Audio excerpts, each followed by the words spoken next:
In this video we're going to look at finding the radius or diameter of a sector if we're given the angle and either the area or the arc length. So the first example here, the arc length AB is 14 metres, so this curve here is 14 metres, and it says calculate the length of OA, so that's O to A. That means what I'm looking for here, O is the centre of this circle if it was all there, so this is a radius I'm looking for here, and obviously we're given the angle. Now the first thing, because we're given the arc length, it makes sense for me to write out the arc length formula, so I'll do that first. And then what we'll look at doing is we'll look at filling in the parts that we know. So starting off with arc length here, it tells me the arc length AB is 14, so this here can be replaced with 14. So instead of arc length equals, we're going to write 14 equals. For the angle part, we'll check if we know the angle. We have the angle here is 23, so that can be changed to 23 over 360 instead. So 23 over 360. Multiplied by pi, multiplied by the diameter. Now at the moment, we know we're looking for a radius, but the formula we're using to do that has diameter in it. So that's what we're going to have to find first.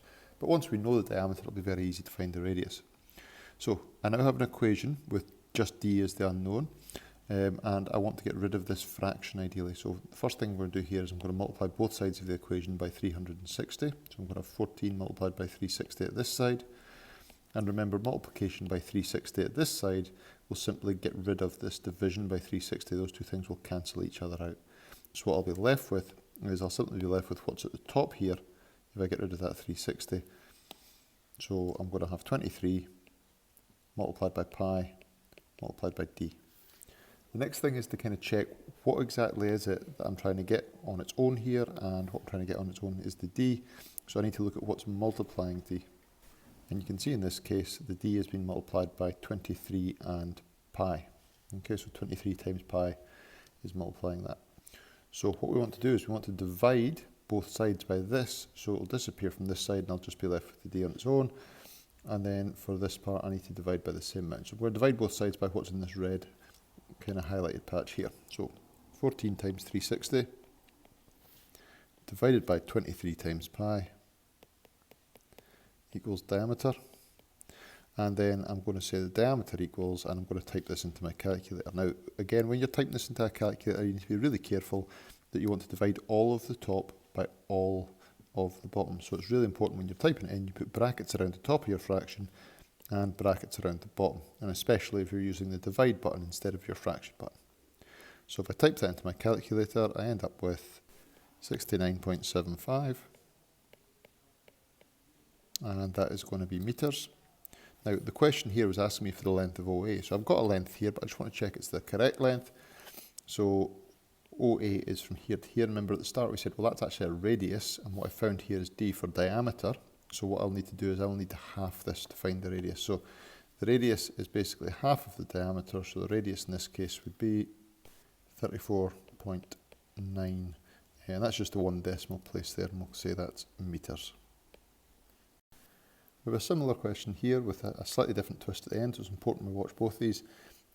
We are given the area of a sector is 12 square centimetres, so that's the area inside here is 12 square centimetres. The angle of the sector is 28 degrees, and it's asked me to find the length of the radius OA, so from O to A here, and again it is a radius.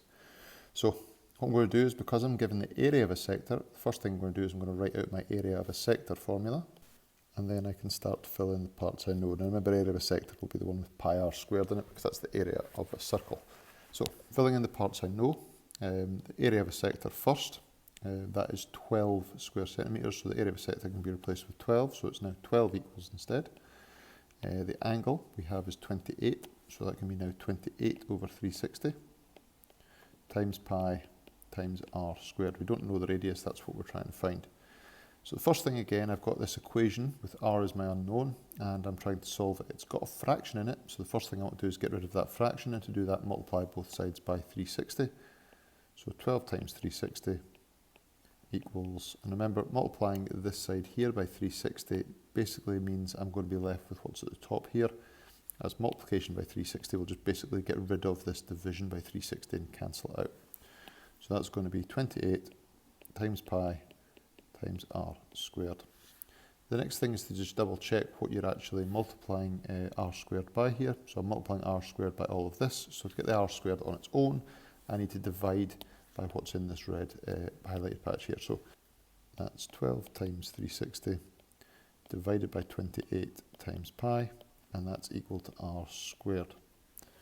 Now the next thing is I'm just going to swap these around, so I'm going to write r squared equals, and I'm going to type this into my calculator, and as before with all the other cases, I want to group the top and the bottom of the fraction. So when I'm typing it in, I need to make sure it's all of the top divided by all of the bottom, so brackets around the top, brackets around the bottom. If I type that into my calculator, I end up with 49.11. But what we have here at the moment is we have r squared. What we're actually trying to find though is just the radius. We don't want the radius squared, we just want to know what the radius is. So what I'm going to need to do is I'm going to need to find the square root of both sides. So if r squared is that, I'm going to take the square root of this side, which is just going to give me r. And I'm then going to take the square root of the other side, which I can write like this, 49.11. And then again, I'm going to type that into my calculator, and I'm going to end up with 7.01 centimetres. And that's basically how you would do those two questions.